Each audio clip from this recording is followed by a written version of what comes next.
Yeah. Karibu sana tena, tunakuja tena mbele zenu. Samahani kidogo kwa itilafu. Kawaida najua kwa mambo ya mtandao na vingine, mambo ya mtandao na vingine yanaendelea kusumbua, lakini tunashukuru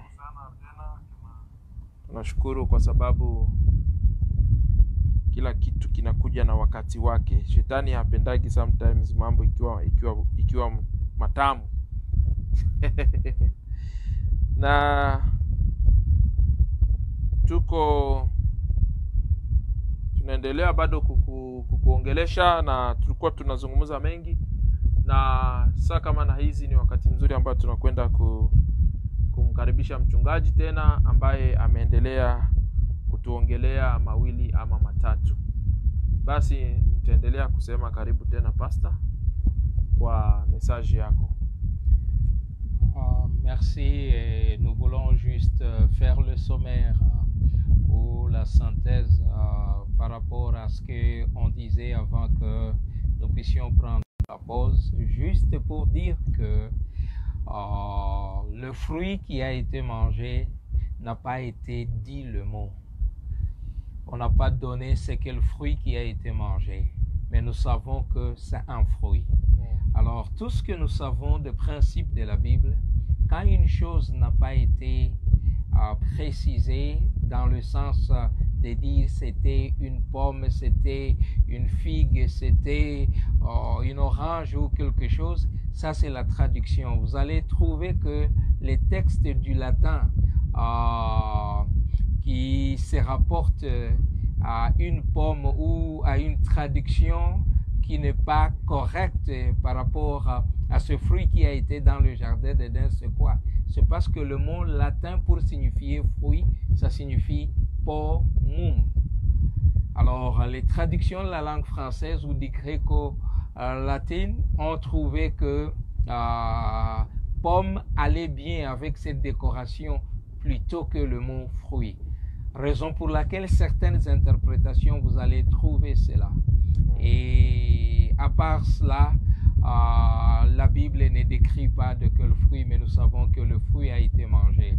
La deuxième chose que je voulais signifier ici, quand on parle de la nudité est parlée par rapport à la parole de Dieu. Le sexe est parlé par rapport à la parole de Dieu. Si Dieu n'a pas épargné de dire que Jésus, sa nudité a été exposée, que dire des autres choses?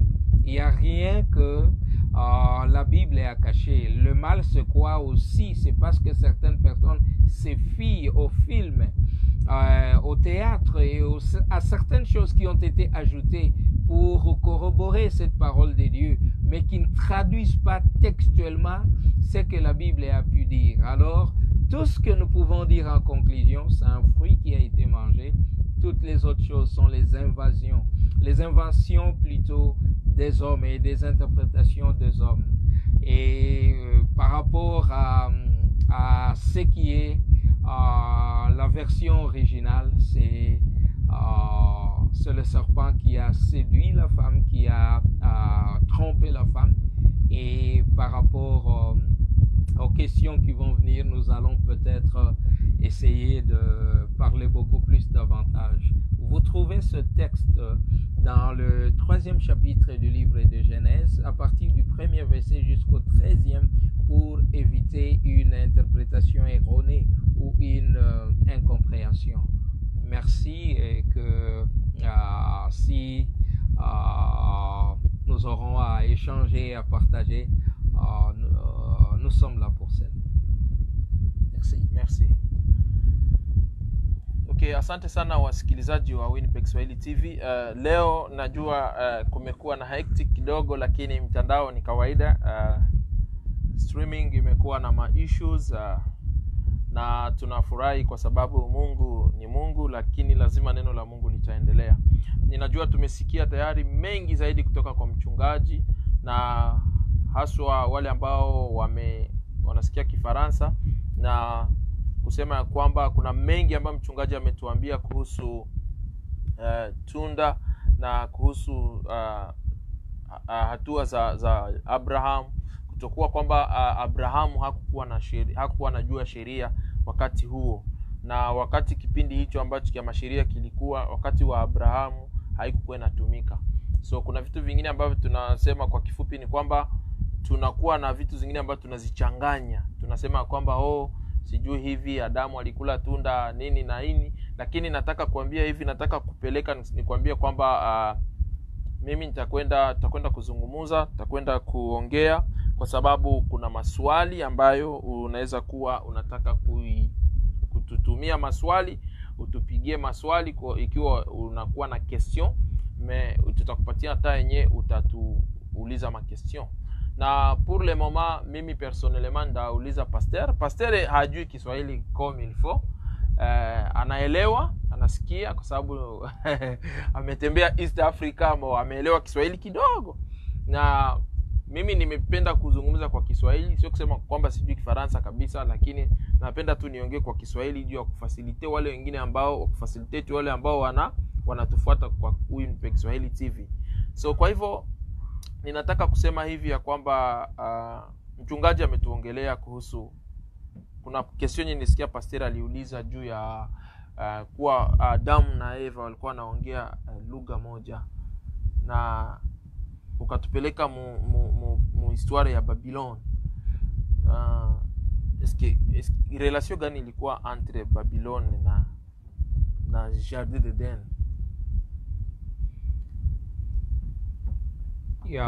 Kama unasoma tafsiri ama description ya Jardin d'Eden, utaenda ukutana kama kulikuwa na rivers, okay. 4 fleuves qui coulaient dans le Jardin d'Eden, et parmi les 4, Tigre et Euphrates se trouvent en Irak. Okay. Et le jardin suspendu de Babylone, c'est en Irak aujourd'hui. Oh. Et quand il y a eu, par exemple, la guerre entre États-Unis qui a attaqué l'Irak, c'est à ce jardin suspendu, à cette grande bibliothèque, à ce grand monument qui fait partie des merveilles du monde qu'on est parti piller. C'est ça la vérité. Alors, wakati wana wa Israeli walipelekwa utumwani huko Babiloni, kuna vitu walitengeneza, kuna vitu walifanya, na leo inakuwa mshangao kwa dunia, watu wanaenda paka kuzitizama. Okay. Ni kama wakati walikuwa Misri, vile vile walitengeneza mapiramidi. Mahali kokote kwenye walipitia, waliweza kufanya vitu vya kushangaza, hadi mpaka leo inabakia ama inabaki ishara kwa nani. Wakati unauliza juu ya Babiloni na Jardin d'Eden, hiyo description ya Jardin d'Eden unakutana kama aujourd'hui ilikuwa ni fasi yenye Babylone physique, na Eden yenye inamaanisha nini? Eden c'est un environnement. Siyo kwa Kiswahili tunaweza kuita ile environment ndio Mungu aliondoa. Ndio Waswahili wanaita mazingira. Mungu aliondoa. Okay. Haikukuwa aseme mahali fulani, no, c'est un environnement. Okay. Okay. Alors physiquement balikia kukutana bahari mbili ama 2 fleuves parmi les 4 inajiretrouver effectivement pale Babylone. Okay. Na ndio maana unasikia hao watu kutoka Iraq wanasema ulimwengu ulianzia hapa. Ukisoma historia ya huko wanakuambia ulimwengu ulianzia hapa. Iraq. Okay. Wow. Yaani kuonesha kama huyo Mungu anawajua, huyo Mungu nao pia ni wao katika hiyo hali. Alors njo relation yenye iko Babylone na Jardin d'Eden. Kumbuka ya kwamba bustani ya Edeni haiko forêt d'Eden. Jardin ni mahali penye pameandaliwa. Okay. Na kitu ya pili tunapaswa kuangalia hapa ni Mungu njo alianzisha ndoa. Na Hawa alikuwa mke wa Adam. Haukukuwa zambi. Mungu ndio aliwafunganisha pamoja. Ambia watu sasa. Mungu ndio aliwaleta pamoja. Hakukuwa dhambi yoyote ilikuwa inatendeka. So hii ya mtu kufikiria aseme walifanya mapenzi kinyume cha sheria ya Mungu.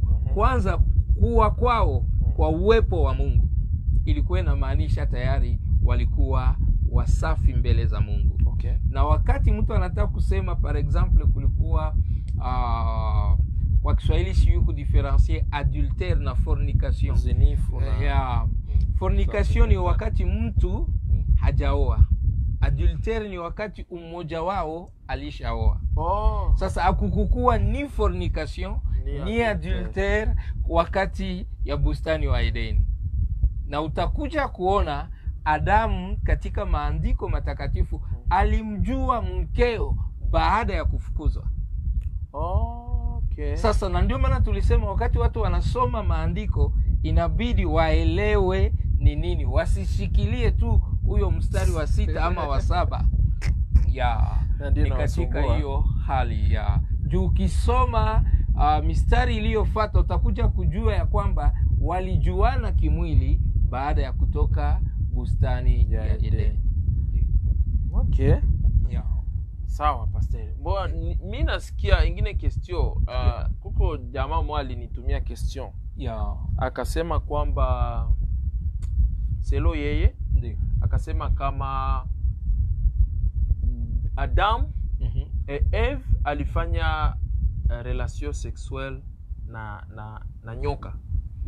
Na nini yenye na prouver selo yeye anasema kama wakati Adam na Eve tuseme Eve alifanya relation na ile nyoka ambaye alikuwa Satan, na ndio sababu walikuja wakazaa nani, wakazaa Kaini. Wakati walizaa Kaini kwa sababu ilikuwa ni mtoto wa kwanza wa nani wa Eve ambaye alizaa na nyoka, na mtoto wa pili ambaye alikuwa Abel ambaye ndo mwenye alikuja kuzaa na Adam, na ndo alikuwa benediction, tuseme yeye ndo alikuwa mtoto wa baraka. Na apare pale akauliza akasema si kama hawakufanya relation sexuelle na nani na nyoka, pourquoi Mungu aliwaficha uchi wao? Kama ni tunda ndo yenyewe walikula, pourquoi Mungu hangefunga midomo, lakini akawafunga sehemu zao za siri ndio akafunga? Hiyo ndio question yenyewe huyo jamaa aliuliza. Eske sio kama unaweza kuwa na clarification hapo kwa wale wako wanatufuata? Kuna maneno mengi yanaingiana na hiyo swali. Ndio. Jambo la kwanza tunasema ni kitabu cha Mwanzo. Na hapa Mwanzo tunajua mwanzo wa kila kitu. Kwanza Adamu inamaanisha nini? Jina Adamu inamaanisha kiliotoka kwa udongo. Okay. Na ndio hapo tunaona katika maandiko matakatifu Mungu akamuumba mwanadamu ama Adamu ama mtu kwa mfano wake.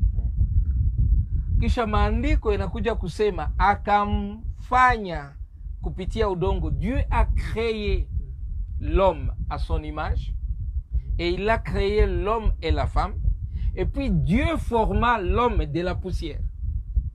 Tumeumbwa kwa mfano wa Mungu, tumeundwa kupitia mvumbi. Ndiposa mtu akifa anasema umetoka mavumbini unarudi mavumbini. Ndiyo maana ya Adam, na Kiswahili kinasema sisi tunaitwa bin Adam. Bin Adam inamaanisha nini? Watoto wa Adam, waliyetoka kwa Adam. Okay. Wow. Wakati hatuelewi matamshi, wakati mwingine inatuletea shida. Sasa je, wakati Mungu alipitiza wanyama mbele ya Adamu, maandiko inasema ya kwamba akasikitika kwa sababu hakukuwa na msaidizi wa kumfanana. Jinsi gani huyu Adamu alimuona nyoka akaenda tena kumtamani? Na maandiko tayari yalishasema hakufurahia hata na kichote. Na maandiko yanasema majina yote yenye vitu viko na hao wanyama wako nao ni Adamu ndio alipeana. Sasa wakati Mungu alimlaza usingizi kwa kusema aweze kumfariji, maandiko yanasema kutoka kwa usingizi akamwona nani? Hawa. Hawa inamaanisha nini? Atakaye kuwa mama wa ulimwengu. Wow. Wow. La mère de tous les vivants. Acha watu wasikie sasa. Sasa hapa walikuwa hata hawajajuana, lakini Mungu aliiweka tayari katika njia ya wao kujuana. Na wakati Mungu alimleta karibu, nani aliibariki? Mwenyezi Mungu. Ndiposa tunaomba ndoa iweze kufanyika mbele ya Mwenyezi Mungu. Jamani, wakati shida iliingia, Adamu alisema nini? Huyu mke uliletea ndio mwenye alifanya hivi. Mke, Mungu akamuuliza ni nani alifanya? Ni shetani ndio alinani. Mungu akumuuliza shetani, Mungu akumuuliza nyoka. Akasema hey, siku zako zote utaishi kwa kula vumbi na wewe utatambaa. Akamrejeshea Hawa, akamwambia katika mpango wangu nilijua kutakuwa machungu kwa wewe kujifungua, lakini katika hiyo hali ya machungu nitaongeza. Wow. Haikusema ya kwamba hakukuweko machungu ya kujifungua. Mungu akasema nitaongeza ndiyo machungu. Au alikuwa haja kuwa hata mjamzito, hajamjua mumeo, na akamwambia Adam, kwa ajili ya hii makosa umeifanya utakula kwa jasho lako na ardhi imelaaniwa. Wow. Maandiko inasema akawatosha katika bustani la Edeni. Narudi kwa hapo mbeleni. Maandiko inasema Mungu alikuwa anakuja kila jioni kuwatembelea. Hiyo siku akaja, akamwita Adam, Adam yuko wapi? Adam akasema niko huku nimejificha. Kwa nini unajificha? Niko uchi. Nani alikwambia kama uko uchi? Pastor, hapo sasa ndo swali. Hapo ndo question iko sasa pastor. Mungu aliwaambia wakati anaweka katika bustani ya Edeni, msile katika mti wa ujuzi wa mema na mabaya, na hiyo siku mtala mtafa. Wow. Tunaenda katika maandiko. Wakati walikula, wakatimiza maandiko yenye nyoka aliwaambia mkila hamtakufa. Watu wakajua secret sasa. Mtafunguka macho, mtakuwa kama wa Mungu. Tunasahau ya kwamba yeye ndio mpinzani wa Mungu. Na wakati walikula hiyo tunda hawakufa, wakafunguka macho, wakajua kama wao wako uchi. Wow. Kisha wakati waliona ya kwamba wako uchi, hawakuweza kusimama mbele zake Mungu. Jamani, hao watu wanasema Mungu anatusikia kila wakati. Tujifunze neno la Mungu. Hatuwezi kuja mbele za Mungu uchi. Wakati Adamu alijua ya kwamba yuko uchi, alishindwa kwenda mbele zake Mungu.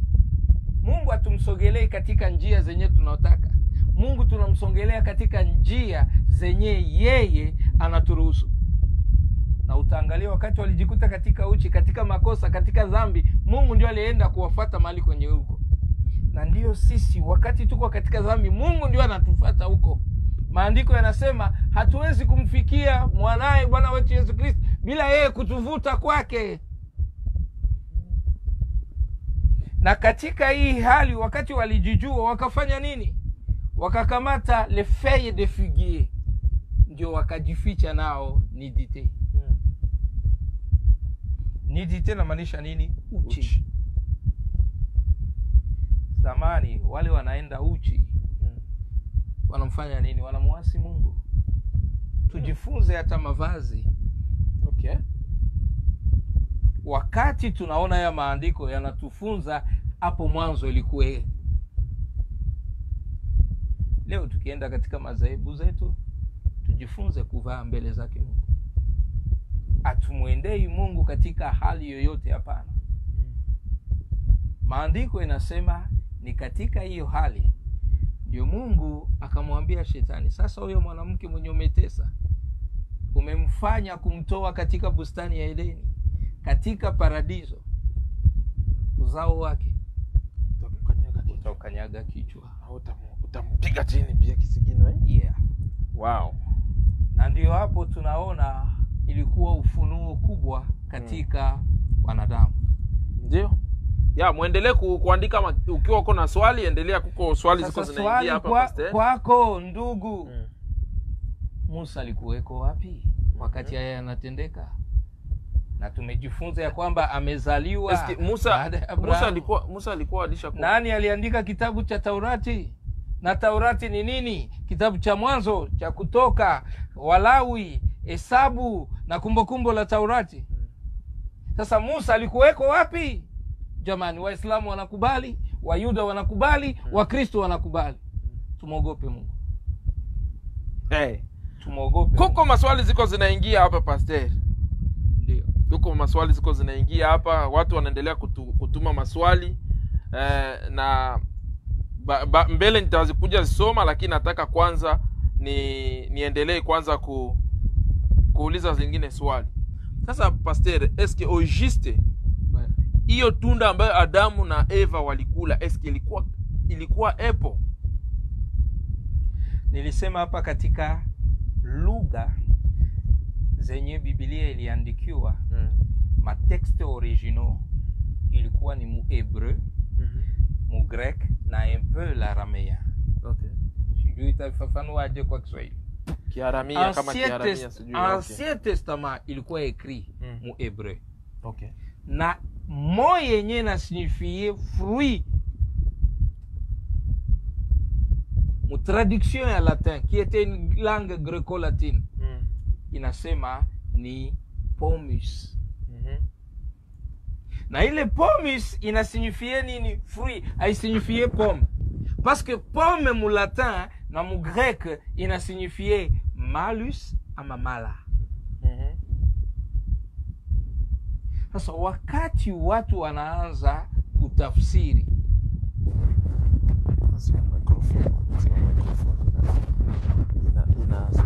samani kidogo, microphone ya mchungaji ina nini kidogo. Samahani kidogo kabisa.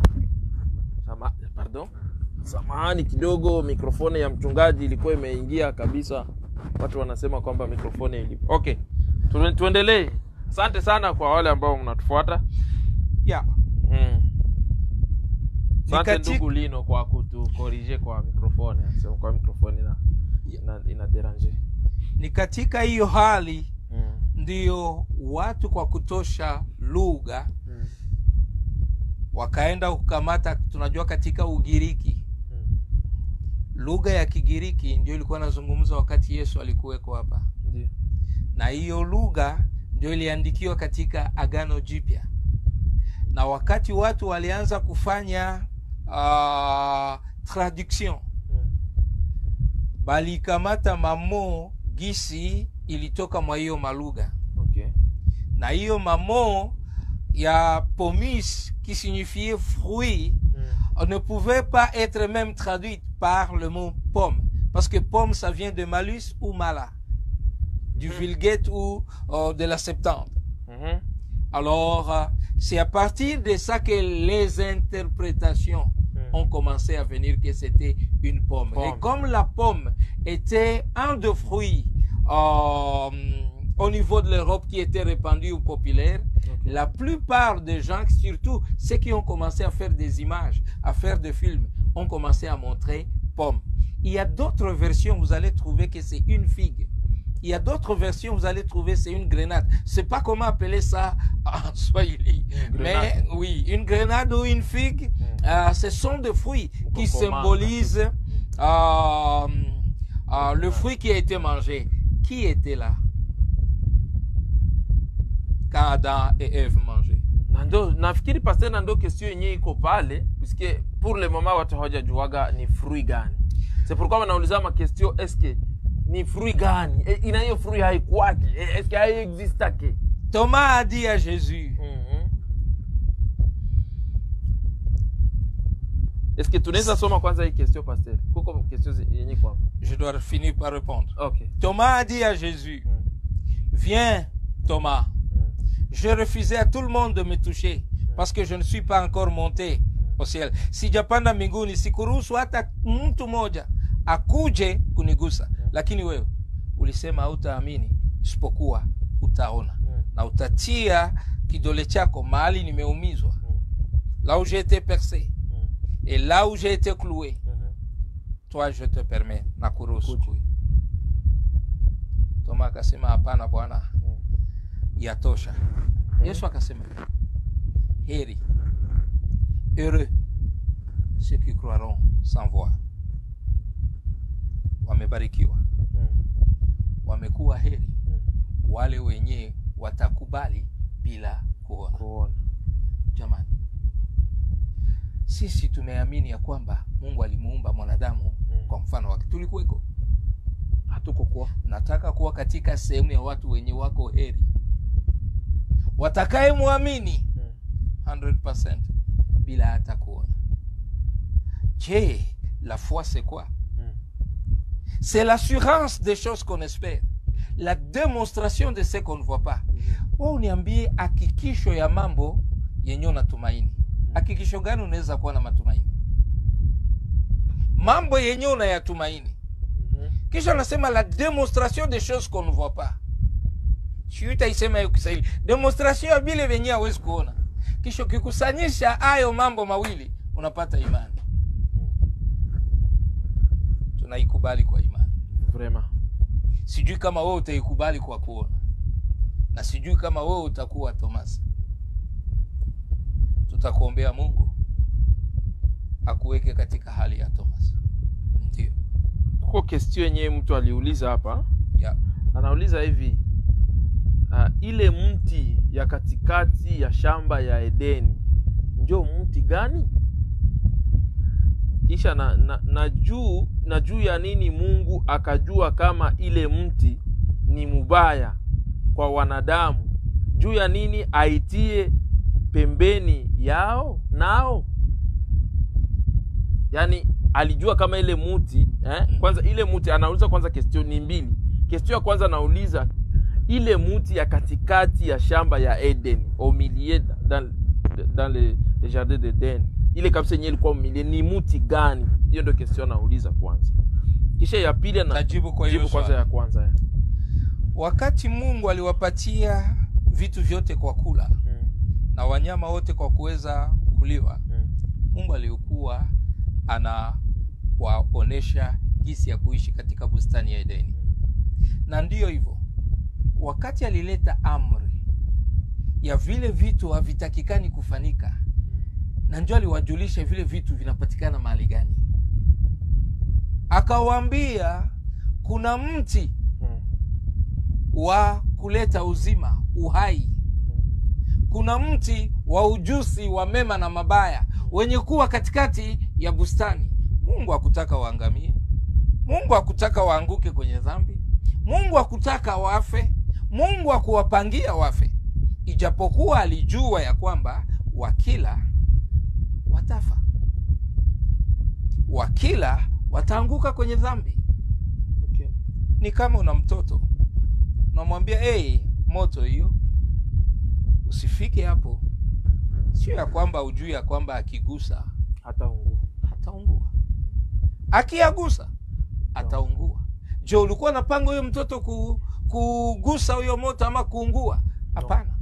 Na kwa kumpenda ukamwambia usiguse hapo. Narudi hapo mbeleni. Akamuumba mwanadamu kwa mfano wake. Tuko mfano wa Mungu. Mungu yuko je? Avec le choix libre. Hatuwezi kuwa mfano wa Mungu kama tumfanani. Tunamfanana kwa nini? Kwa choix libre. Na kisha Mungu akasema, mema haya, mabaya haya, lakini nakushauri, sikulazimishi, nakushauri uchague mema. Jamani, hakuna siku malaika atatoka huko mbinguni ama Roho Mtakatifu kuja kuchukua mkono, usiibe. Anazungumza kwa nafsi yako, kwa roho yako, kwa conscience yako. Ndio gisi Mungu alituumba. Tunamfanana kwa esprit et tout. Parce que Dieu est esprit. Et la Bible déclare que l'homme est composé de 3 parties. Le corps, l'âme et l'esprit. C'est cet esprit qui se ressemble à Dieu. Et cet esprit se retrouve dans notre intérieur. Na ndio katika hiyo hali Mungu aliweza kuakorde ile kitu. Deuxième question ilikuwa, deuxième question inasema hivi: juu ya nini Mungu akajua kama ile mti ni mubaya kwa wanadamu? Anasema kwa nini na juu ya nini Mungu akajua kama ile mti ni mubaya kwa mwanadamu? Juu ya nini akaitia pembeni na wao?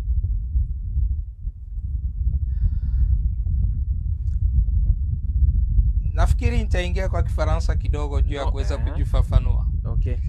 Principe de la prédestination est très mal interprété et très mal utilisé deux fois par la conscience humaine. Dieu est omniscient, il connaît toutes choses, il sait toutes choses.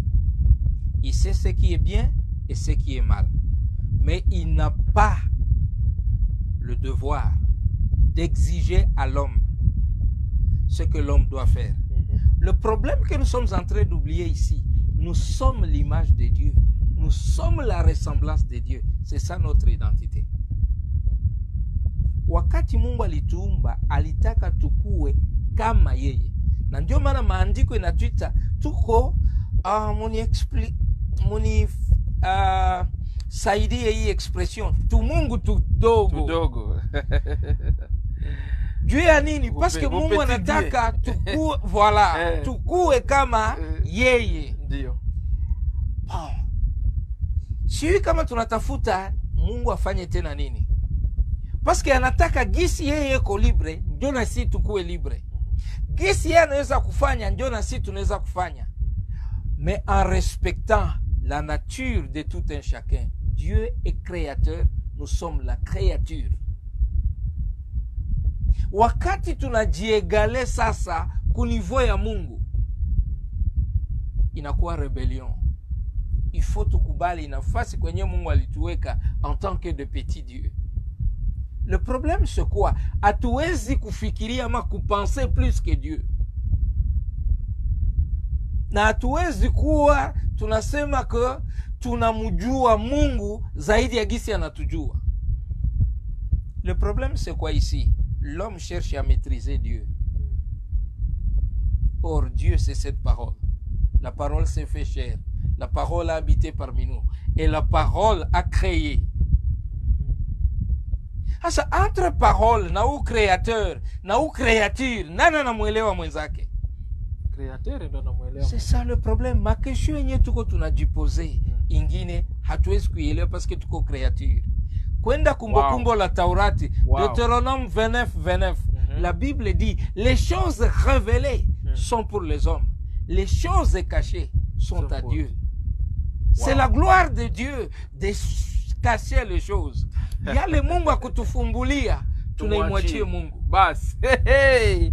Mama muendelee kuuliza maswali. Pastor, swali ingine iko hivi nasema. Sasa kuna mahali kwenye umesema kama aseme Mungu alitaka tukue kama yeye. Okay?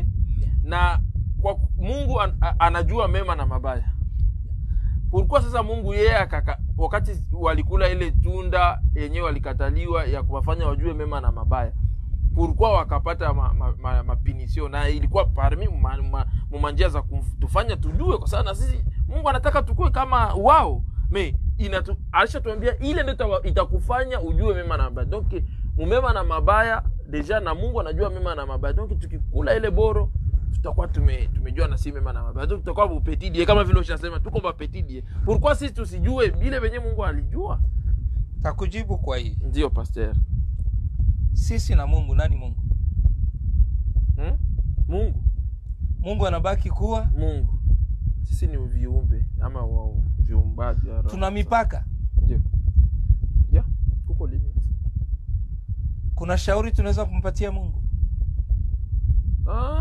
hatuwezi mpatia shauri kwa sababu yeye ni Mungu, d'accord. Tuseme tu yeye ni Mungu, mwele manipo ya vile. Tunaweza kuwa na mashaka ya kwamba Mungu anatupenda. Inaweza kuwa mashaka puisque baba kudutea bakosaki tu. Bakudute pasera bakosaki.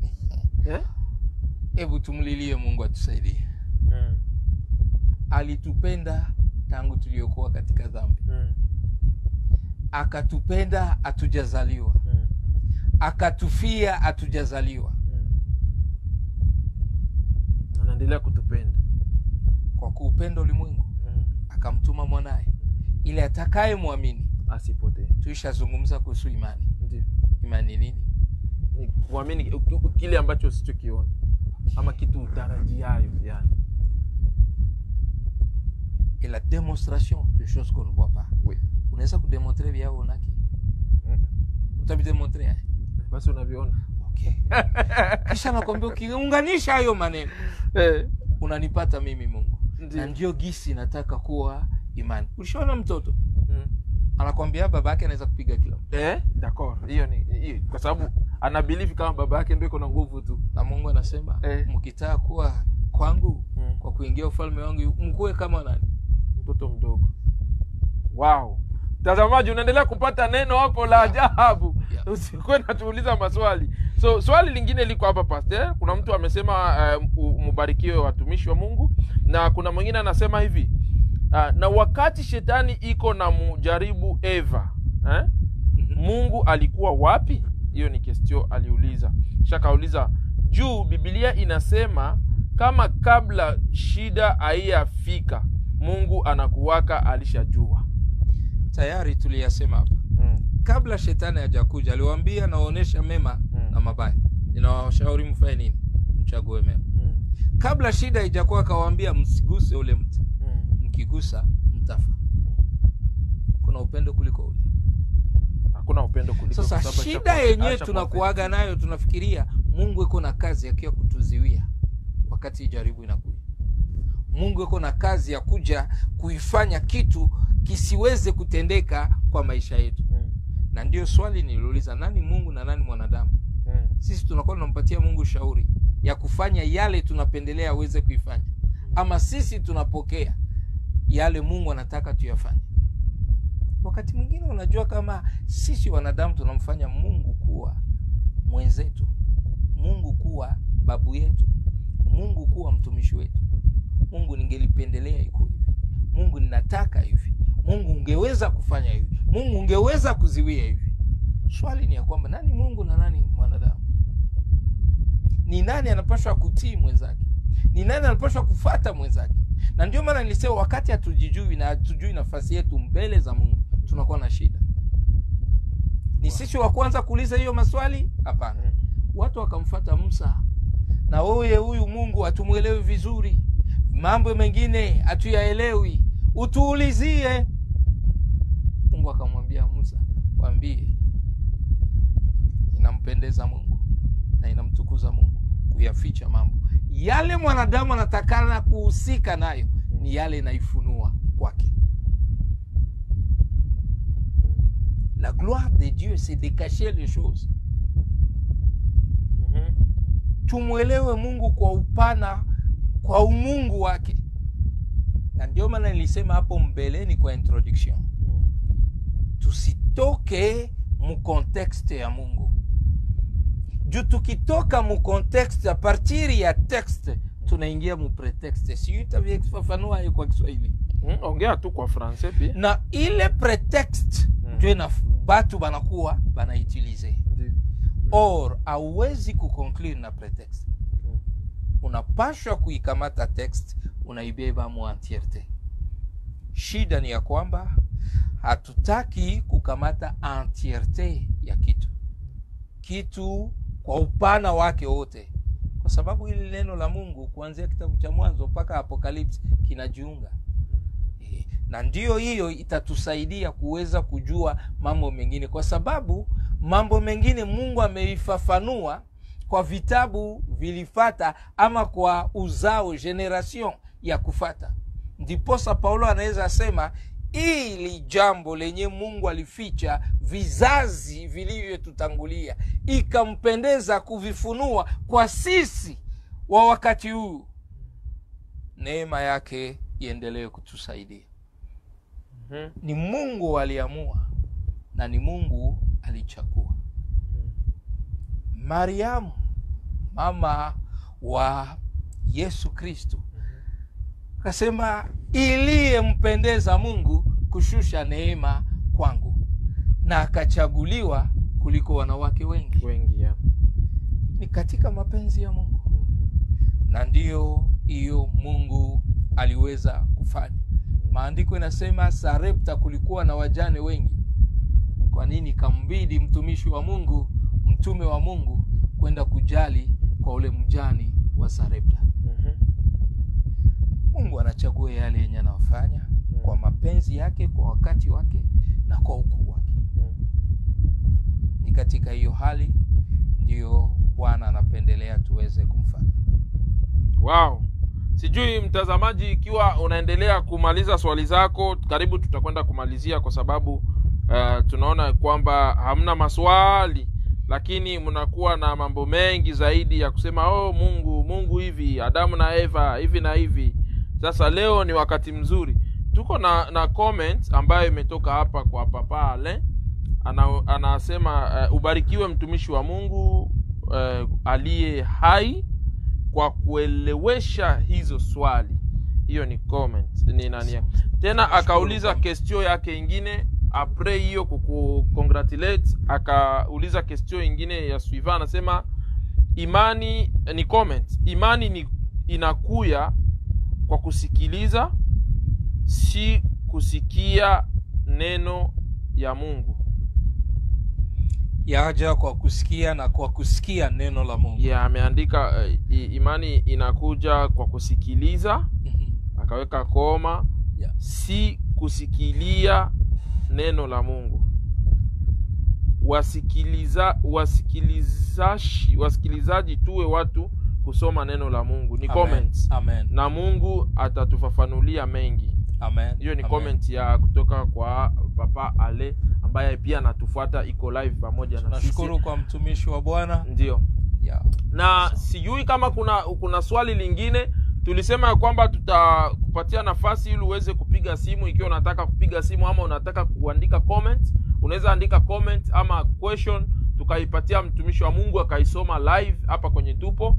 Na ni namba yetu ya simu ni 2048694460.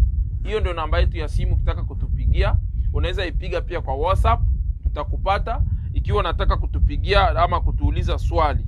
So na tutakupatia dakika kama ngapi ili tuweze kuona kama utatupatia swali lako, kama utapiga simu, ama kama hautapiga simu basi tutakuagia pale ama tutakuambia bye, na usituulize hiyo swali tena kwa sababu tutakuwa tumeimaliza.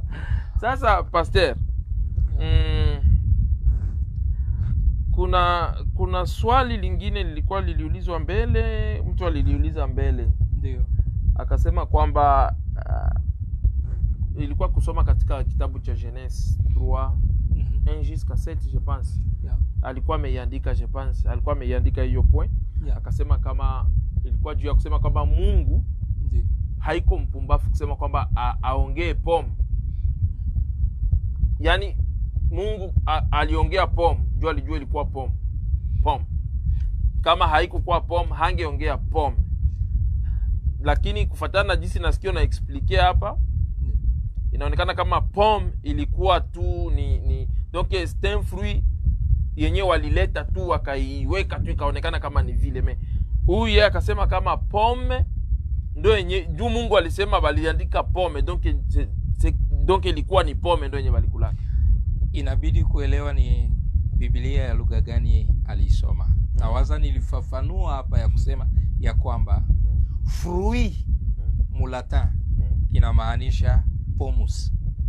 Haiko pomme. Mais pomme mulatin. Donc confusion yenye lingia kwa. Pomme mulatin ni mala ama malus. Bas. Pastor, waambie mzuri. Ambia watazamaji, watazamaji nataka uwaface, uwaambie kabisa. Ya, unajua kama alisoma kwa lugha ya Kifaransa, ya Kiingereza, wanaandika tunda. Hawakulitaja jina la lile tunda. Walisema tu tunda. Kwa français fruit. On n'a pas dit que c'était une pomme, une figue ou une grenade, non. Lakini kuna matafsiri yengine. Kuna vitabu vingine. Kuna mafilamu zingine zinaonesha. Wengine wanaweka hata raisin. Juu ya kuonesha ndio tunda walilikula. Na wengine na wasaidia katika raisin wanaenda hata kufafanua ya kwamba mvinyo unatoka kwa raisin. Okay. Yani hata mbinguni walikuwa wanaikubali mvinyo. Sasa hizo ni tafsiri za wanadamu. Maandiko inasema alikula tunda na maandiko yakanyamazia hapo. Hayakusema ilikuwa pom ama ikukuwa pom. Kitu tu tunasema kama aliisoma mulugha ya Kilatino ama Kigiriki iliweza kumsaidia jumu ile lugha traduction ya fruit ni pomus. Namba yetu, kuna watu wanauliza namba yetu nimeandika hapo kwa comments. Waangalie namba yetu ni 204-8694-460. Ukiwa nje ya Canada ama wapi taweka 1 mbele. So unaweza kupiga simu kwa dakika hizo ambazo zinabakia. Kwa sababu tunakwenda kumalizia. Kuna watu wanaomba namba juu kwa ile mbele tulikuwa tumeandika. So wakati ile network ilituletea shida ikabidi ile kapotea, hatukuiandika tena kwa hii. So unaweza piga, tunakupatia sekendi moja, 1 second, upike simu ili tuweze kusikia kama una question yenyewe iko tofauti ya yenyewe mumeuliza tayari. Na ikiwa utakuwa hauko ready kuipiga, basi tutakuambia, sisi tutakufungia hapa, kwa sababu neno la Mungu haliishaki. Neno la Mungu linaendelea kila siku. Na makestio zinakuwa kila siku kuhusu neno la Mungu.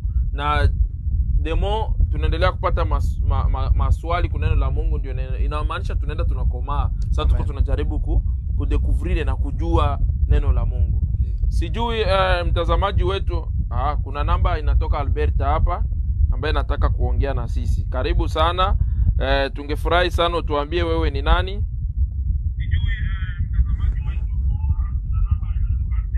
Hold kwanza nitoke off. Nda leave for now. Hello. Huyu anaitwa Omideko. Ndio. Nilikuwa nasema nataka kusaidia juu ya neno la Mungu. Ndio. Tunashaka Biblia iko complicated sana. Na utanisha sisi wenyewe tuisome sana na kuna kuchanganya kidogo juu na kunisha pastor huyu anatafsiria tofauti na huyu anatafsiria tofauti. Kisi mimi nilikuwa naelewa ile tunda walikuwa wananiambia ni tunda nyingine. Kwa gisi mtumishi Baleka alikuwa anaelezea vile. Ndio vile na mimi nilikuwa na ile tunda. Sasa nilikuwa najiuliza kama Mungu alijua hii tunda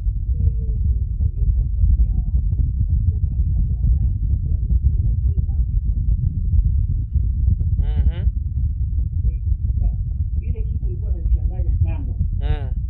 Mungu anakuambia ukule kila kitu. Na usikule tu ile. Chua nini akamate kitu iko safi ni jaribu kwa mwanadamu kutengeneza mtuma asione ufalme wa mbinguni, ni aitie mbele zako. Iko safi ni jaribu. Nasikia kesho pastor. Nilisikia pastor nitafuta pastor nilifikiria kupata ile réponse mzuri sana. Asante kwa swali. Utanisamehe nitaingiza Kifaransa kidogo kwa sababu katika Kiswahili kuko maneno mengine siwezi kujua gisi ya kuyafafanua vizuri. Unazungumzia kuhusu principe ya predestination. Mungu kujua mambo mbele ya yote na kabla haijafanyika. Kwa nini katika plan yake ya kuweza kuziwia ili ile kitu isiweze kumfikia mwanadamu. Na tulisema hapo mbeleni ya kwamba Mungu plan yake kwa kumuumba mwanadamu, alipendelea mwanadamu akuwe kama yeye, mwenye kujua kila kitu, mwenye kufanya kila kitu, na mwenye kuwa na libre choix. Ile libre choix inamaanisha nini? Alazimishwi kitu chochote. Me kama creature, Mungu aliweka malimite kwa mwanadamu. Juu mwanadamu angelikuwa anafanya kila kitu kenye Mungu anaweza kufanya, basi hakuna jinsi Mungu aitwe tena Mungu. Kwa sababu Mungu inamaanisha toute chose, tout être susceptible d'être adoré. Kila kitu, kila mtu mwenye anastahili kuabudiwa. Ndio maana unaona hata statue wakiabudu wanaita miungu. Ile maana ya Mungu haimaanishi tu Mungu muumba wa mbingu na dunia. Mungu ni kitu chochote, mtu wote anaweza kuabudiwa. Ndio maana unaona kulifikia hata kiwango katika maisha ya mwanadamu watu wanajiita wanani wa Mungu. Sasa huyo Mungu wakati alituumba na kitu yenye tunasema liberté ou le libre choix. Na ile libre choix haikufanya aseme sisi tuweze kufanya vyote wenye tunapenda. Kwa kuonesha upendo wake na kwa kutaka ya kwamba sisi tusiingie katika hiyo shida, alisema nini? Na kuonesha mema na kuonesha mabaya. Hapa mwanadamu alikuwa ajakula hata katika tunda la ujuzi wa mema na mabaya, lakini tayari Mungu alikuwa alishamwambia ukifanya hivi ni mema, ukifanya hivi ni mabaya. Sasa kile Mungu anatuhitaji kama wanadamu tangu hapo bustani ya Edeni ni nini? Utiifu. Ni katika utiifu ndio Mungu anataka relation ikuwe nayo sisi na yeye. Ndiposa anasema ya kwamba vaut mieux l'obéissance que le sacrifice. Bora kutii kuliko dhabihu. Juu ya nini? Tunaweza jitabisha, tunaweza jitesa, tunaweza jihukumu, lakini kama hatukukuwa watiifu, haizuru kwa Mungu, haimupendezi Mungu.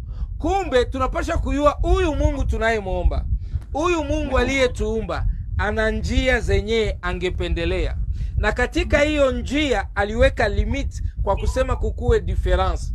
Ndiposa hakuna chochote kenye mwanadamu anafanya bila kujua kama ni mema ama ni mabaya, kwa sababu aliiweka mwile conscience. Na sisi kama tunaitwa bin Adam, waliyetoka kwa Adam, tunaherite ile connaissance ya bien na mal. Ndiposa unaona hata sheria yetu katika wakati huu wanakuambia kwa ule yote anajua mema na mabaya, hukumu inaweza kuwa. Kwa yule ajui mema na mabaya, iko vigumu. Na ni katika hiyo hali, mzee wangu, ndio naweza kufafanua kidogo hiyo swali umeweza kutuletea. Nashukuru sana kwa swali. Wow.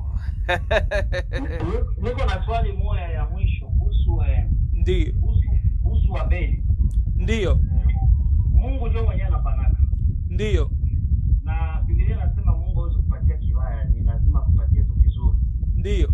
Sasa question mbili itakuwa ule mtoto yuko Kaini na Abeli. Kaini ni kweli alizaliwa wakati Eva alitembea na shetani, wala ni mtoto mwenye Adamu alizalaka wale wawili? Maandiko yanasema hivi: wakati walitenda dhambi, Mungu akawatoa katika bustani ya Edeni na akatia makerubi kuweza kukinga njia ya kurudi katika bustani wa Edeni. Hapo nje ya Edeni, Adamu akamjua mke wake kimapenzi, na wakapata mtoto wakaitwa Kaini. Kaini inamaanisha amenifanya mie niweze kupata kiumbe kama mimi. Okay. Kwa wale wenyewe hawajui maana, inaweza kuanisha kitu kibaya, lakini Kaini yenyewe inamaanisha Mungu ananifanya yeye kuwa kama Mungu juu na mimi napata sasa sura ama picha ya kwangu. Na waza ilikuwa ni raha, furaha na baraka. Akampata mwingine mtoto Abeli. Alipata watoto wa kike kwa sababu maandiko baadaye inakuja kusema hawakuwa wanahesabu watu watoto wa kike ama wasichana. Na katika hiyo hali wao wakaenda mbele zao Mungu. Maandiko yanasema Kaini alikuwa nani? Mlimaji, na Abeli akawa mvivu ama mfugaji. Baada ya kuweza kuifanya kazi, maandiko ikasema hivi, wote wakaenda kutoa dhabihu mbele zake Mungu. Mungu akafurahia dhabihu ya Abeli na kufurahishwa na dhabihu ya Kaini. Maandiko inasema hivi, wote walitoa dhabihu. Jamani, ni makosa gani Kaini aliifanya kutoa dhabihu? Ndio kitu kabisa hiyo tena nakuja. Hakuna makosa Kaini aliifanya, lakini Mungu kile kinamjali ni nini? Nafsi yetu, moyo wetu. Attitude ya Kaini ilikuwa tofauti na attitude ya Abeli. Ndiposa Yesu akaja akasema, wakati mnataka kutoa sadaka yenu kwa Mungu, chunguza moyo wako. Kama una shida na mtu, uende kwanza ukapatane naye, baadaye kuja unitolee. Sasa probleme haiko ya kutoa dhabihu, probleme haiko ya kutoa sadaka, lakini ni moyo gani ndio unasindikiza ile sadaka, ndio inamuhusu Mungu. Tukaangalia Yesu mwenyewe akasema, huyo mama mjane ametoa kuliko watu wote.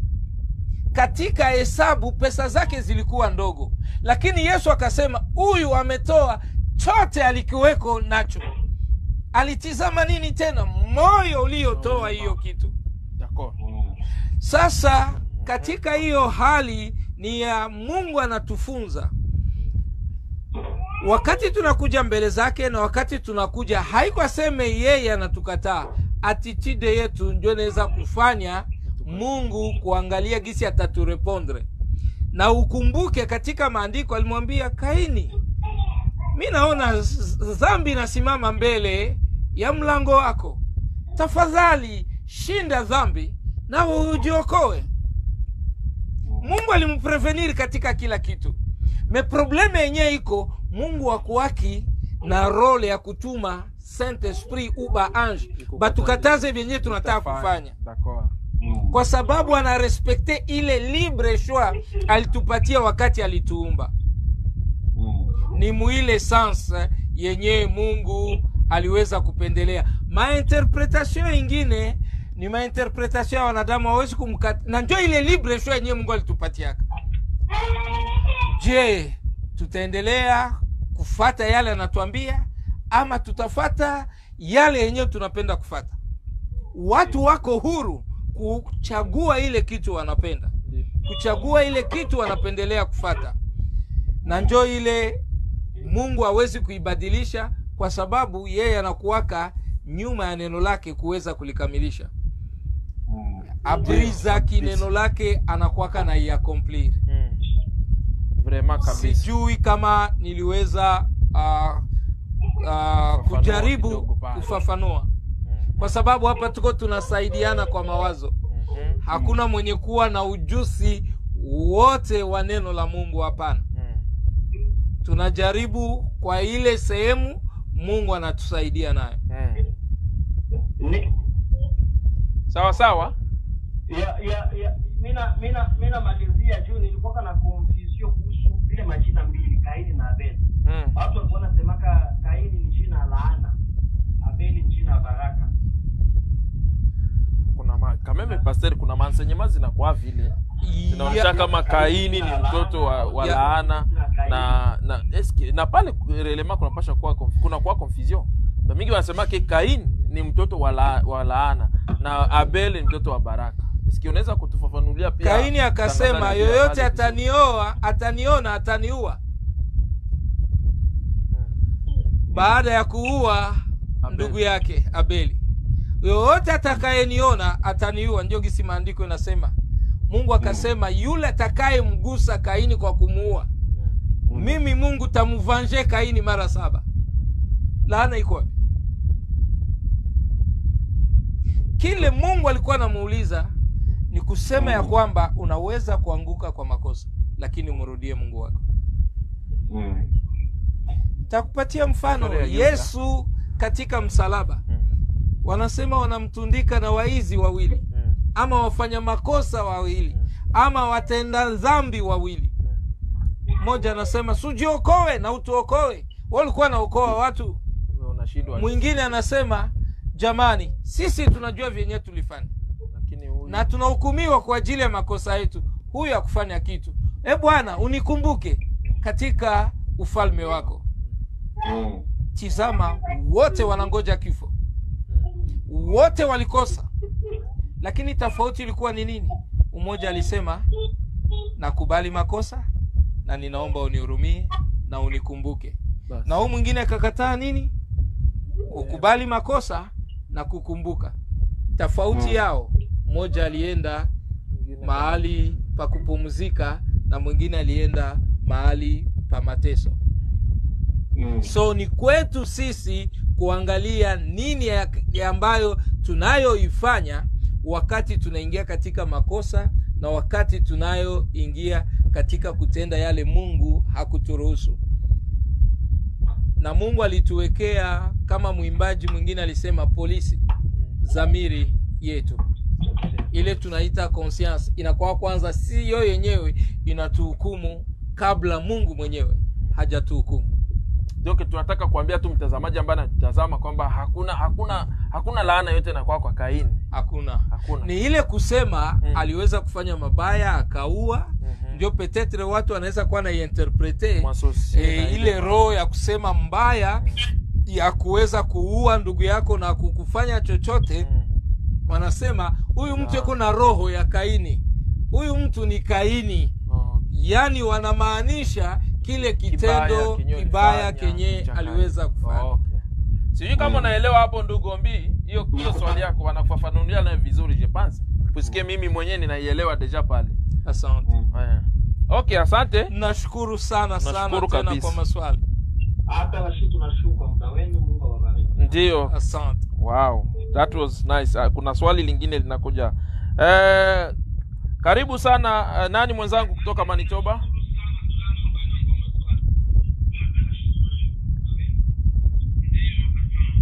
Halo. Kuna phone ilikuwa naita imekatika. Unaweza endelea kupiga tena tafadhali, kuna phone ilikuwa na hold ya kutoka Alberta. Okay, asante. Karibu sana.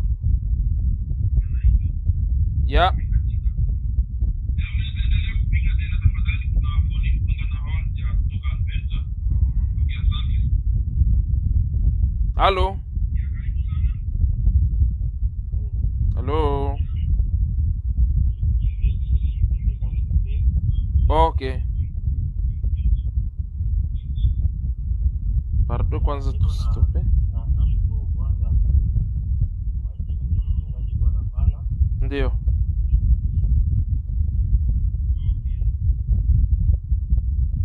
Halo, tunakufuata. Chunga kwanza tu. Endelea tu, tunakufuata baba. Okay, ni swali kufuatana ni mchungaji anatoka kusema hapa juu ya Kaini.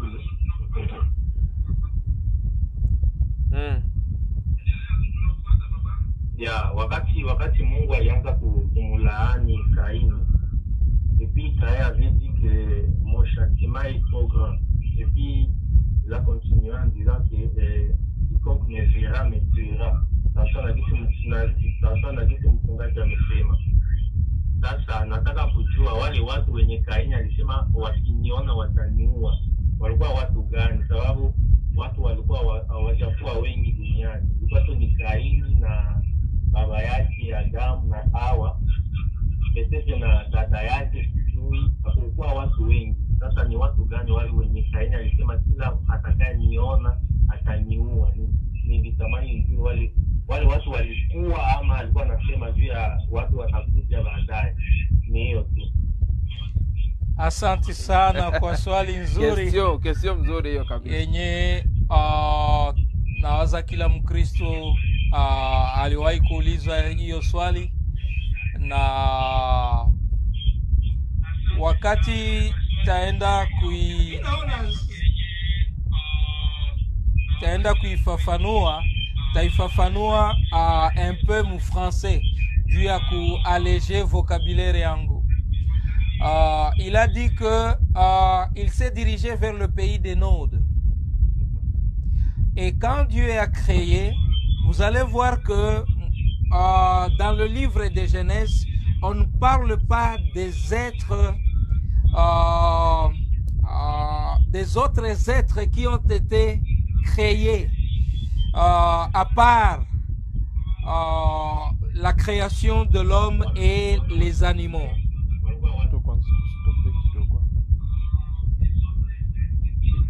Juste une minute.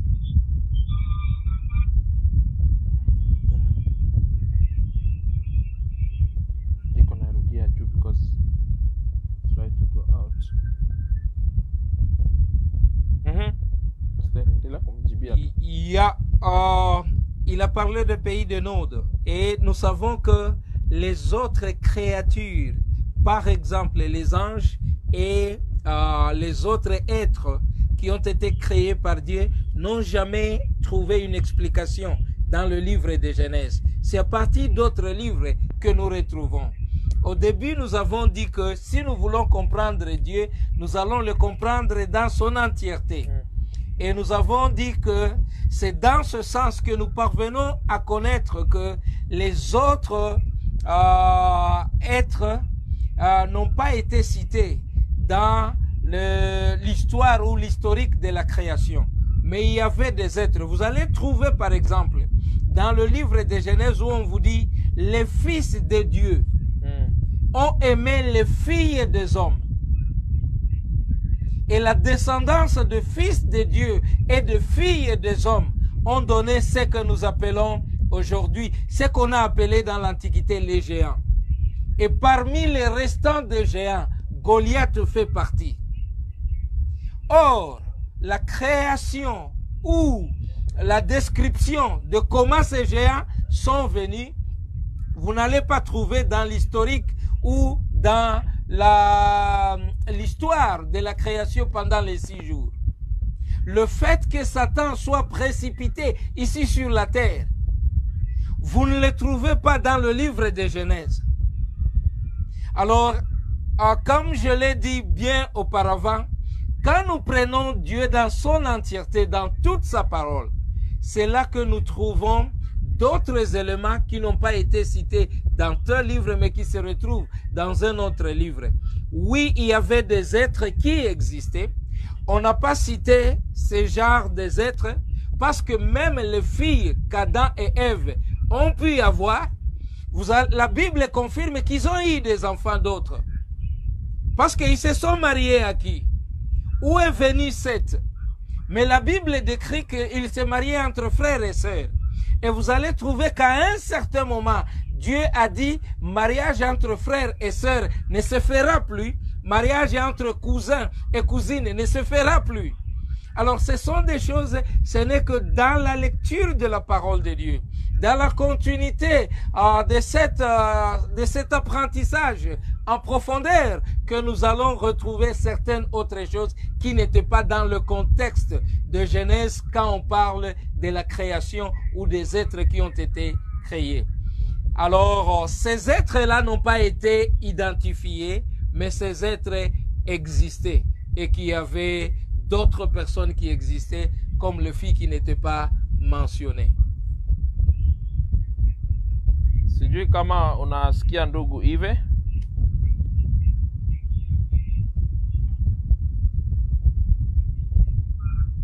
Uko sawa ndugu Ive? Sawa, nasikia kabisa, nashukuru. Donc kulikuwa watu wako wana existe avant.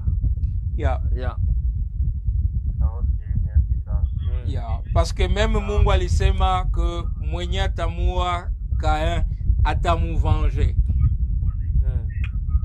Adamu venger na benye bakwa na existe, Adamu venger na benye unajua pastor inaniletea question nyingine ya kusema ke donc Adam haiko premier, haiko mtu wa kwanza donc. Le problème c'est quoi? Adam manake nini? Qui est venu de la terre, qui est venu de la poussière. Quelle est la première créature qui est devenue de la poussière? C'est Adam. Adam signifie homme. Adam n'est pas juste un nom.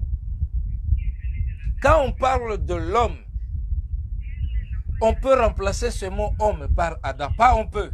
On remplace directement le mot homme par Adam. Parce que dans les traductions, c'est là que le mot homme est venu. Et le problème aussi que nous avons, c'est le problème des traductions. Les textes hébreux et les textes grecs, il y a manque de mots dans d'autres langues. Quand on a fait les traductions, on n'a pas trouvé les mots réellement pour le remplacer. Je donne un exemple juste de la traduction. Comment est-ce que vous décrivez le mot aimer en anglais? Love. Et like, c'est quoi? Mais lorsque vous traduisez en français, vous traduisez par le même mot. Tandis que la personne qui parle en anglais, c'est la différence entre like et love. Alors, il y a certains concepts dans la parole de Dieu. On n'a pas trouvé. Je donne le mot qui est très populaire. Ou baptizo, baptisme. Ça n'a rien à voir avec Dieu. C'est un mot grec qui signifie tout simplement être dedans. C'est pour cela que ça se traduit par immersion. Quand tu es dans le véhicule et que tu es dedans, ça signifie, dans le mot grec, tu es baptisé. On ne parlera jamais de baptême quand tu n'es pas plongé tous dedans. Alors, quand il y a eu conversion et que les gens ont commencé à être baptisés, on n'a pas trouvé un autre mot. Comme c'est le grec qui se parlait à cette époque, la seule chose qu'on a pu faire, on a emprunté le mot grec pour l'introduire dans l'histoire ou l'historique du peuple, de la parole ou du livre. C'est un peu dans ce sens. Wow. Yeah. Wow. Ni kama kuko makestio zimashauliza hapa pastere. Kuko makestio zingine zinatujasoma ziko hapa inaonekana. Amen.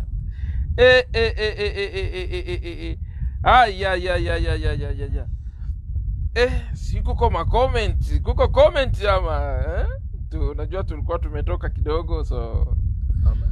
Kuko telefoni inaingia tena hapa. Nani mwenzangu? Halo. Okay.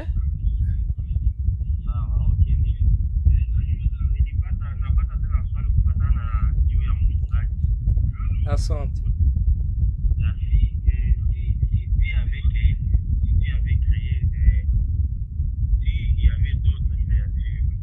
Oui. Comme les pasteurs l'avaient dit, Adam était simplement homme. Oui. S'il y avait d'autres créatures, alors comment se fait-il que les péchés commis par Adam a été affecté, donc comment je peux le dire? A affecté tous les êtres aimés. Les autres créatures. Les êtres aimés. Par la malédiction qui venait d'Adam. Il n'était pas la descendance d'Adam. Yeah. À part les autres êtres qui sont des humains, il n'y a pas... tous les humains sont venus d'Adam. Mais il y a les êtres qui ne sont pas venus d'Adam et qui ne sont pas les êtres humains. Donc c'est les anges. Hein? Il y a des anges, il y a des archanges, il y a les chérubins, il y a plusieurs autres créatures. Parce que le problème c'est quoi? Quand on n'a pas l'habitude de la lecture de la parole de Dieu, vous ne pouvez pas découvrir ces autres créatures. Et vous ne pouvez pas savoir si ces autres...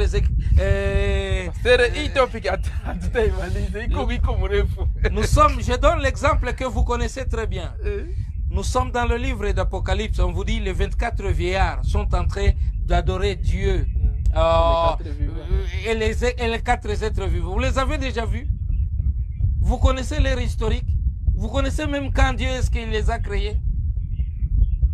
Ce n'est que quand on est enseigné dans la parole et quand on fait la lecture de la parole que c'est là qu'on comprend qu'il y a d'autres créatures qui existent. Je viens de donner l'exemple. Les fils de Dieu ont aimé les filles des hommes. Qui sont ces fils de Dieu? Ce sont des êtres spirituels. Wow. Et vous allez trouver les mammouths qui existent. Le mot mammouth ne se trouve pas dans la Bible. Mais dans la version biblique, on appelle les géants. Et les géants, la Bible dit, Goliath était parmi les géants. Et vous savez la taille des géants? 2 mètres et plus. Non, 3 fois l'éléphant. Oui. Le Goliath que vous voyez, c'est le Goliath du film. C'est pas le Goliath que la Bible parle. Et c'est ça le problème que nous avons. Nous voulons tous interpréter ce que nous avons vu peut-être dans un film ou dans une interprétation quelconque. C'est pas comme ça. Je te donne l'exemple. Lorsque vous avez le film de Moïse ou de la sortie du peuple d'Israël vers l'Égypte, vous verrez après le passage du peuple juif vers la terre promise, Pharaon, quand on a rendu à néant et tué toute son armée dans la mer Rouge, Pharaon était rentré furieux. Il a commencé à regretter. C'est pas ça ce que la Bible dit. La Bible dit Pharaon et son armée étaient engloutis dans la mer. Mais dans le film, Pharaon revient. Et Pharaon plutôt est triste. Et vous trouvez que quand quelqu'un vient maintenant découvrir que Pharaon plutôt était mort, il dit, c'est la vérité? Qui dit la vérité? Est-ce la Bible ou c'est le film? Nous ne refusons pas qu'il y ait des gens qui fassent des choses pour expliciter certaines choses. Mais faisons très attention. La Bible nous conseille de pouvoir lire la parole de Dieu et de la connaître en profondeur. Pas juste de manière superficielle. Voilà pourquoi il y a certaines choses, quand vous ne les avez jamais lues, c'est un peu difficile d'y croire. Et vous avez dit ici, la foi vient en écoutant. En écoutant quoi? La parole de Dieu. Quand vous ne l'écoutez pas, il est difficile que vous puissiez même avoir foi à certaines choses parce que vous ne l'avez jamais rencontré et vous ne l'avez jamais écouté. C'est un peu dans ce sens que je m'excuse, deux fois j'ai des limitations avec mes mots en swahili. Mon Dieu, mon roi, est-ce que c'est satisfait ou bien non? Bon, on s'enrichit, on est en train de s'échanger et de se cultiver les uns les autres. Les questions continuent. Je ne sais pas si je peux encore poser une autre question. Oui, oui. Hein? Merci. Okay. Comme le pasteur vient de parler des géants, j'ai une autre question. Oui. Concernant Goliath, parce qu'on dit que Goliath était la descendance des enfants qui sont venus des dieux, qui ont couché avec les filles. Oui. Alors, moi je sais que toute cette génération, Yeah. Dieu l'avait exterminé par les délits. Non, parce que si peut-être je peux vous aider, vous entrez sur Google, vous tapez sur Goliath et vous demandez tous les versets qui sont liés à Goliath. Ça va vous donner des versets qui montrent que Goliath fait partie des géants. C'est la Bible qui le dit, c'est pas moi qui l'invente. Je ne peux que répéter ce que la Bible dit.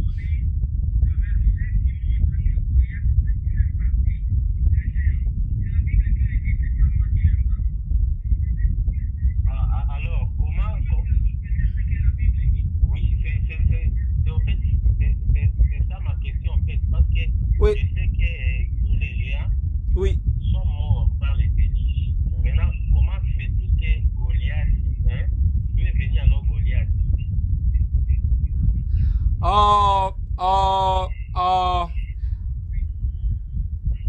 de cette descendance, vous allez voir que après le déluge et toutes ces choses, il y a eu beaucoup de méfaits que la Bible rapporte. Aujourd'hui, est-ce que nous avons des homosexuels? Je pose une question, si nous avons les homosexuels.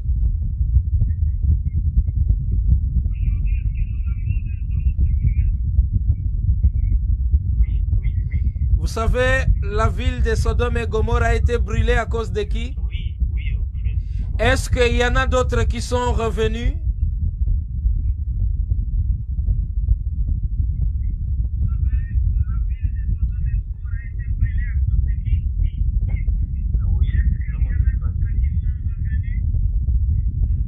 Et quand vous lisez la parole de Dieu dit ceci. Effectivement, quand vous lisez la parole de Dieu dit ceci.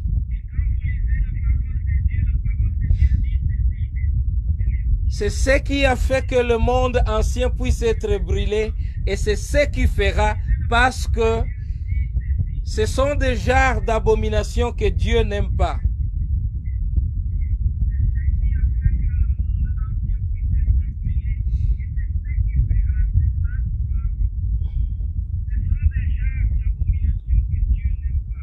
Et ce que tu viens de dire, c'est très correct par rapport à la parole de Dieu. C'est cet esprit qui revient.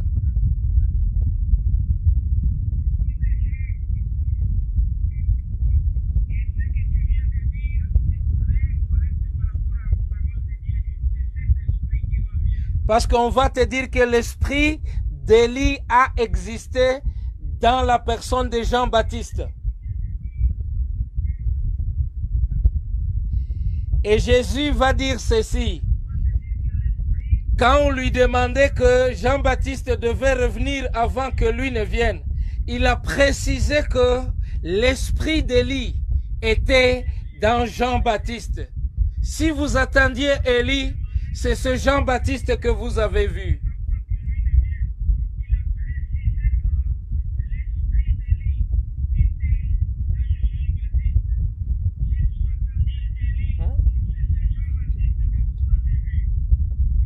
Alors je peux dire exactement ce que tu as dit. C'est cet esprit qui est revenu.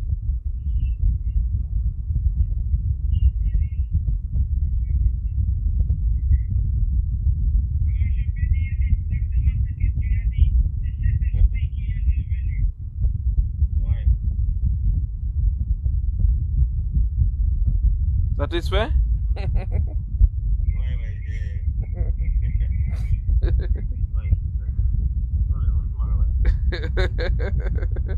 Mambo ya Biblia ni ngumu bwana hivi.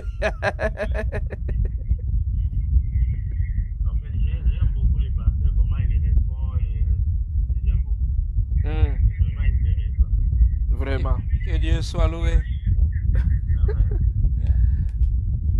Ok, merci sana. Ok, tunashukuru sana, nafikiri taa yetu inaenda na tumepata maswali zenye ziko tre delika na tunaona kabisa watu wanaendelea si kama kuko comment zenye watu wamesukuma hapa kidogo, tungezisoma kidogo tuzione pasteur. Watu wasikuje kuna mtu aliuliza ma question bo cha tuangalie kiongozi do you have comments? Karibuni tena tuone kuna comments. Najua the problem we are using the same phone. Do you have comments? Okay, nafikiri tunaweza kusimamia hapa pasteur. Je pense ma question kama zitakuwa ziko sijui ya tutajiesikize puisque ma question zimoya zimekuja mbo, but at least tumejaribu kujibu pale kwenye tunaweza kujibu ma question kama zitakuwa ziko sijui comments si kama kuna comment zenye watu wanaweza kuwa walifanya. It's okay. At least tumejaribu kujibu pale kwenye tunaweza kujibu. Sawa, asante, tunashukuru. Nafikiri mpaka hapa tutakuwa tumefunga nanga. Siwi kama kutakuwa kwa question nyingine, lakini je ne pense pas. Ingine neno la Mungu litafungulia ama Roho Mtakatifu atafungulia. Ya wakati wote. Ndio. Kama mtakuwa kama mtahitaji tuiendelee tena zaidi, basi tutaongea na mchungaji ili tuendelee kwenda. Mimi naona kama makesio ziko mingi. Yeah, next time I think tutaifanya wakati nani iko bien, ndio tutapata manani za bien, kwa sababu saa hii tumepata hiyo challenge ya, lakini tunashukuru Mungu kwa sababu kwa hii ambayo umefanya mchungaji, na sisi tunashukuru kabisa. Naona umejitahidi. Umeongea Kiswahili pastor, unaona? Tunaanza kusahau Kiswahili na ndio lugha zenyewe tunapaswa kuwa naongea. Tuchakuwa kwa Francais, kwa Anglais. D'accord, ni Anglais mais tuongee Kiswahili pia. BBC iko, Voice of America, sijui Swahili, America Swahili, whatever. Kwa nini hatuwezi ongea Swahili pia Canada? Winnipeg, kwa nini hatuwezi ongea Swahili? Wandugu wa Winnipeg Swahili TV, sisi ni TV, lakini hatujakataa. Usikuje kutuangalia, usitusikize. Nafikiri leo pastor amejaribu kuadjust kidogo. Najua president wa community pia anasema naweza Swahili, na kuja uongee tu, hakuna shida, watu watakufuata. Amen. Watu watakufuata. Vraiment pastor, tunashukuru, na nafikiri tutabakia tutasoma comment baadaye, nitakujulisha comment na makesi zitakuwa, nitakwambia ili tujue kama tutarevenir tena kuja kurepondre kwa hizo makestion, na najua zitakuwa. Nimeona kama comment fulani pale, lakini ninaona watu kwa sababu imecheza kidogo, lakini najua kutakuwa makestion zitakuwa pale. Nitaweza kukuinformer ili tujue kama tutachukua tena journée nyingine, ili tutakuja hapa tukuje turepondre hizo makestion za watu, na najua kutakuwa zingine makestion. Tujue hiyo topic ya tunda la damu. Je pense leo na mimi niko convaincu avec ma explication zenyewe na expliquer. Naona kama niko convaincu. Mtu hawezi kunidanganya tena. Puisque meme na mimi nilikuwa najiuliza hizo makestion. Unaona kuna question yenyewe hivi anauliza. Ni question yenyewe naweza penda pastor iongelewe zaidi.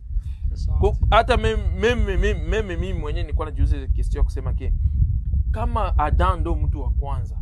Mais on disait dans la Bible que il existait les autres, les géants. Est-ce que les géants walitoka wapi? Na pourquoi? Bon, tukapata ma explication que non, mon monde spirituel, Adam ndo alikuwa kwanza kwa créer mon monde spirituel, mais il existait les autres personnes. So hapo vraiment na mimi si vraiment si kwangi kabisa clair. Unaona kukua convaincu que Adam ndo alikuwa kwanza, na kuonekana kile kulikuwa watu wengine. Na kama vile aliuliza hii question kusema kwamba Kain alikimbilia wapi? Kuba Jea ama kuba watu. Donc kulikuwa watu walikuwa na exister.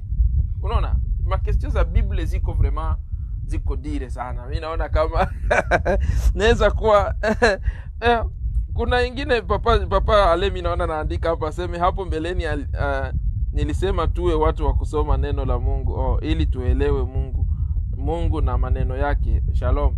Tunashukuru sana papa Ale kwa input zako zenyewe naweka ndani, vraiment ni za maana, na najua pastor anajaribu vraiment mimi naweza sema ametuexplique yetu yote yenyewe. Vraiment saa zingine tono vide ndio haiwezi elewa, lakini kama kabisa ulitufuata ukiwa ulikuwa live na sisi, acha kwanza mtandao ulituchezea kidogo, manetu wakeza hapa zinatuzumbua sometimes, lakini ikiwa ulitufuata utakutana kama mlikuwa ma explication zenye alituexplique kabisa momanjia zote zenye ilikuwa kabisa clair. Ilikuwa clair, na mpaka saa hii ma questions zimekuja tumeendelea kuzijibu comme il faut. Na tutaarrange tena siku nyingine ambayo tutakuja tena turudie kwa hii topic yetu ili tena tuendelee kuiexplique vizuri. Tunajua hii ni mambo ya shetani quelquefois anakujaka tu anajiingiza, it's okay, ni normal. Hii ni mtandao, na mtandao anything can happen. So lakini Mungu has provision.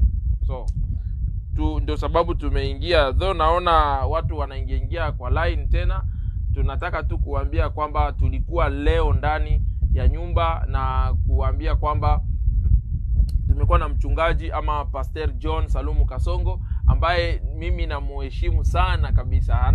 Anatuexplique vizuri. Amejaribu kwa Kiswahili. Amejaribu kwa Kiswahili kabisa.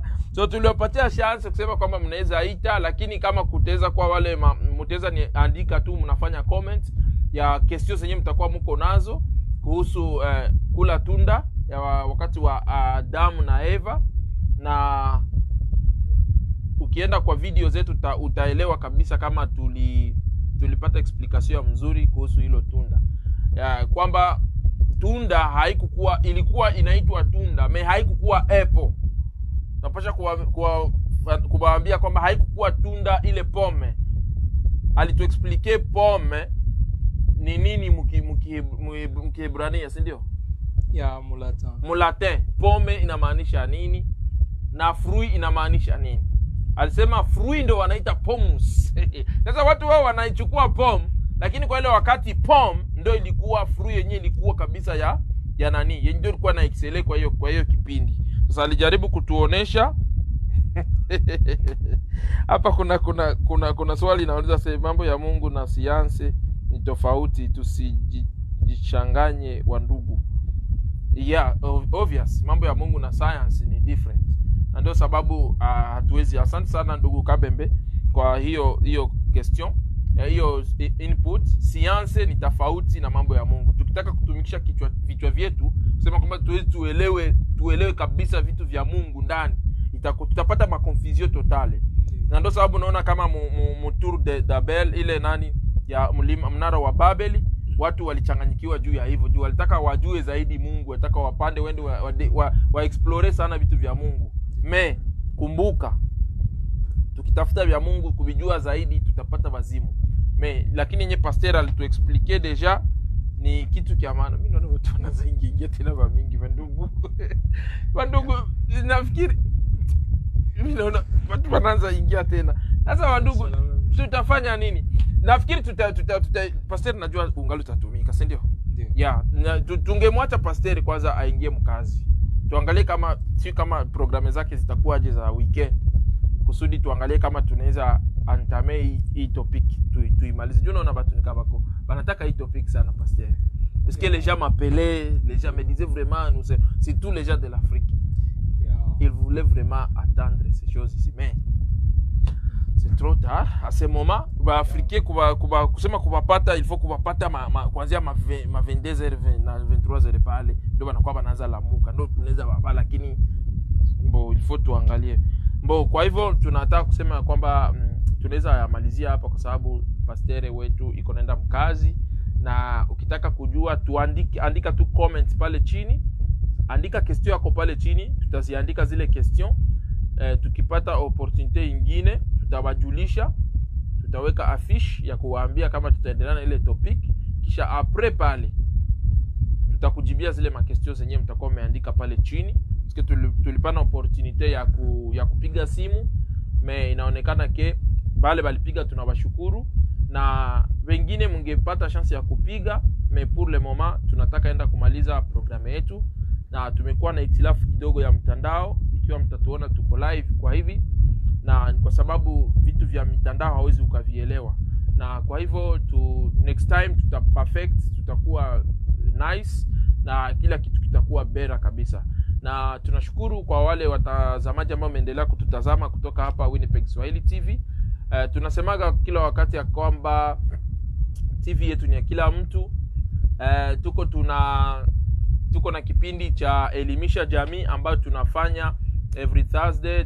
Pia tuko na kipindi cha mchungaji na ushuhuda, na this Thursday tutakwenda kuwa na mchungaji mwingine tena in the house. Na pia karibuni ama mwaizi siku tunaenda kuingia kwenye kipindi kingine ambacho nataka nikuambia kwamba kipindi hicho tunakianza very soon. Ni kipindi cha upishi. Unajua pastere, tunaenda kuanza kipindi cha mapishi. Ikiwa unajua kupiga sukuma, unakuja hapa na tutrain. Very soon tunaingia na kipindi cha upishi. Yaani tumbo pia napasha tujue jinsi ya kupika chakula ile sombe. Mnasemanga sombe, tupate mtu atakuja atufundishe jinsi ya kupiga sombe. Wale wenyewe hawajui kupiga sombe wajue kupiga sombe. Viungo gani utaweka? Kama ni mandazi, wewe ni specialist kwa mandazi, unakuja unatutrain mandazi. Amen. Kama ni chapati, unatufundisha jinsi ya kufanya chapati. Kama ni kachumbari, unakuja unatengeneza kachumbari. Kama ni salade, unakuja unatufundisha hapa live kwa Winnipeg Swahili TV. Tayari kipindi hicho kiko kwenye njia, anytime any day kitaanza hapa kwenye Winnipeg Swahili TV. So tulisema hatukati mtu yoyote. Pia tuko na waimbaji wengine wenye watakuwa live, watakuwa naingia live hapa, na tuna hosts. Itakuwa ni educative music, mtu anafanya music ya kueducate, sio profane, lakini ni muziki ya education, ya kufundisha watu. Sio mtu anaweza kuwa haimbi gospel, lakini ni educative music yenye inaweza instruire watu, kuwafundisha, lakini sio profane. Ni muziki ya kufundisha. So kwa hivyo tunashukuru sana na tunafurahi sana Papa Pasteur kukupata. Tunafurahi sana. Nifikiria kuna swali. Amena. Naona Pasteur Theo anasema amena.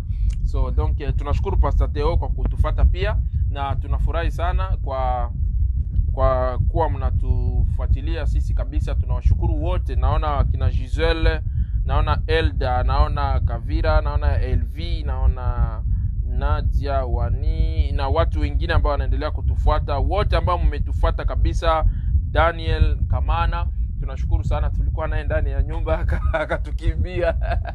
Mungu akubariki ndugu. So kwa hivyo tunasema asante sana kabisa. Asante kwa nyinyi ambao mmeendelea kutufuata, na tunawapenda sana mafan wote wa Winnipeg Swahili TV. Vraiment muendelee kutufuata. Kuna vitu vizuri vinakuja very soon. Kutakuwa vitu vitamu sana, vitu vya ajabu, vitu ambavyo hamtavikwepa. Tutakuwa nasikia tu sibanduke kabisa. Na ninajua mchungaji, kuliko na mchungaji hakutoka gibure. Najua lazima maombi tuyapate hapa Pasteur. Lazima tuachililie tu na prayer, na kama kuna neno la mwisho ambalo unaweza kuzungumuza ama kuambia hao ndugu ambao wanatuangalia, ambao wanatusuivre, ningekupatia nafasi hii kwa kumalizia hii kipindi. Uongee ya mwisho, na pia utubariki kwa maombi yako, na tutamalizia hapo kipindi chetu. Basi usikose kutufuata tena. Karibu. Kwa kumalizia hii kipindi tunasema asante kwa wale wote waliweza kuchangia. Tuko katika kazi ya Bwana. Ndio. Sisi ni watumishi wenu. Tunashukuru kwa kuweko kwenu, kwa kuchangia kwenu, na tunaomba Mungu atusaidie tuendelee kujadiliana, tuendelee kusaidiana katika hii safari, na Bwana aweze kuwatendea kile kilicho cha moyo wenu, akawaguse, akaendelee kuwaponya, akaendelee kuwatunza, na akaendelee kujali maswali yenu. Zaidi ya yote, damu ya Kristo ikawafinike, na Mungu wenyewe akawe kielelezo kwa maisha yenu, akawafikishe kwa hali ya kusikia na kujibu maombi yenu. Ndio. Tunashukuru tena kwa Swahili TV Winnipeg na Winnipeg Swahili TV. Yes. Asante sana, na tuendelee kuombeana. Bwana atubariki sote. Asante sana. Asante sana. Basi tunashukuru kwa wote ambao mnaendelea kutufuata. Basi sisi tutawaacha, kwa sababu hakuna kitu kingine tunaweza kuwaambia isipokuwa kuwabariki tu na kuendelea kusikiza mengi kutoka kwetu. Kama vile tuliwaambia, tuna kipindi mchungaji na ushuhuda ambayo tunafanya Thursday. Tuna pia elimisha jamii ambayo tunazungumzia mambo mengi, na tunafikiria hii Thursday tutakwenda kuwa na jamii ama familia ambayo itakuwa hapa. Usikose kutufuata. Tutakuwa na familia 2 ama 3 ambazo zitakuja hapa, ya wale ambao wamelea watoto Afrika na wamelea hapa Ulaya. Tutakuwa tukizungumzia changamoto gani ambazo wanazipata kama wazazi, wenye wamelea Afrika na kulea hapa Ulaya, yani wamelea both sides, watatuelezea kuongea na sisi nini ambayo wamepata kama changamoto ama tofauti gani ambayo imekuwa katika kulea Afrika na kulea hapa Ulaya. So na maavantage gani, desavantage gani, hivyo vyote tutakuwa nao on Thursday. So endelea kutuwatch, endelea kutufuata, tutakuwa live kwenye studio zetu, tutakuwa live kabisa, usikose. Na bila kukuambia tena kwamba karibuni tutakuwa bring in some stuff from home Africa, wa pastors, tutakuwa bring in some of the things, kwa sababu ya tuna wa journalists, tuko na wa journalists deja kwa Afrika wenye wanaendelea kugather vitu, ma videos na vingine za like now sahi Kiliba kuko cholera ina break out. So kuko breakout ya cholera Kiliba, na very soon tutaweza waletea images za vitu zinaendelea pale, kwa sababu tuko na majournalists sur terrain ambao wanaendelea kufanya hiyo kazi. So nataka kuambia kwamba Winnipeg Swahili TV haiko tu Winnipeg peke yake, tunaenda mbali.